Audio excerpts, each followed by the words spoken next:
So hey everyone, Andrew here, bringing you another video review, and today we're going to be doing Animal Man, issue number 1. Take a look at this comic cover right here. Now I know this video review is actually a couple months late, however I feel as though it's best to do this just in case someone might get interested in Animal Man and they want to check out what he's about. Now the reason why I'm picking up Animal Man is, well, one, I've heard good things about him and his comic.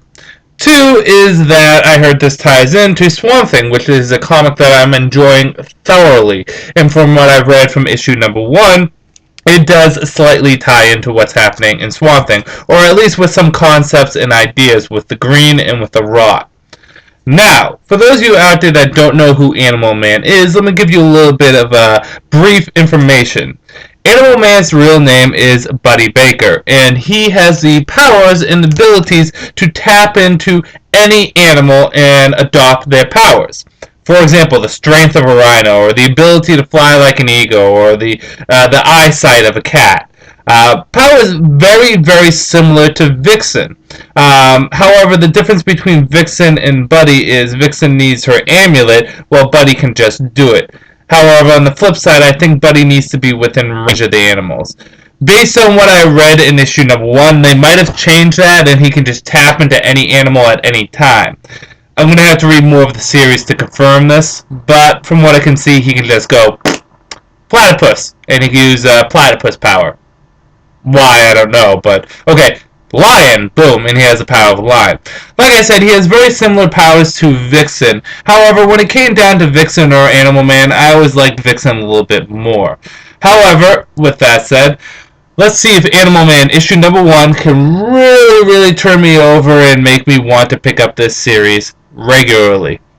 So the issue starts off with Animal Man with his wife and his children. See, unlike with most superheroes, Animal Man actually has a family. He has a wife, a daughter, and a son. And he spends a lot of time with his family. He's not a full-time superhero like Batman or Superman or Wonder Woman. He spends actually more time with his regular job and with his family than he is actually going out and doing superhero stuff. However, a crisis arises where a man is taking several people in the hospital hostage. So Animal Man thinks it's a good idea to put on the suit and go out there and stop this situation from getting more dangerous than it actually is. To stop this guy from making a decision that he's definitely going to regret. Animal Man then goes there and he takes care of the situation, tapping into his various different powers that he has, and is able to stop this man. Another thing about Animal Man that makes him a cool hero is the fact that he doesn't like violence at all. He'd rather talk his way through situations. Now, that could be argued with any superhero, say like Superman doesn't like fighting, but usually that's their first resort before they actually get into any kind of talking or diplomatic solution. Animal Man rather talk his way through a problem than jump in and throw a batarang. But when push comes to shove, he'll rhino rush you into the wall.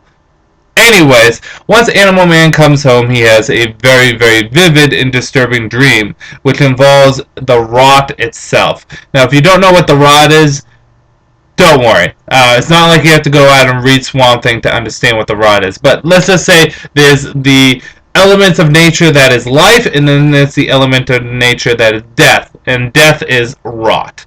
This all concludes to a kind of a cliffhanger that involves Animal Man's daughter.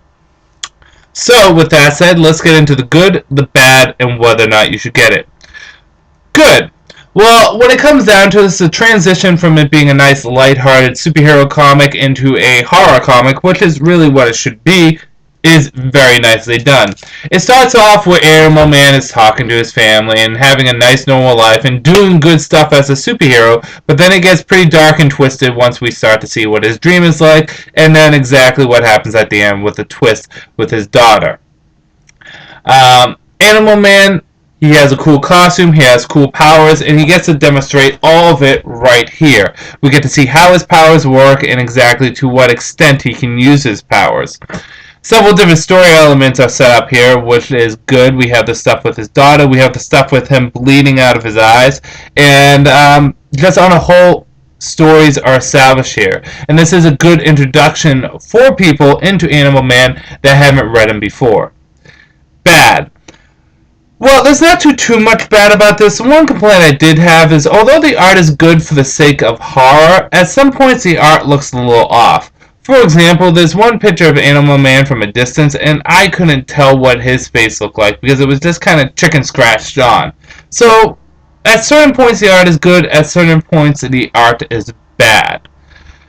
Other than that, Animal Man was a solid, good issue. The content was nice, the transition was nice, the feel of it was nice. Don't go into this thinking that you're going to get a straight up superhero comic. That's not what this is. This is going to be a horror comic, and from what I could see, it's going to be a good horror comic.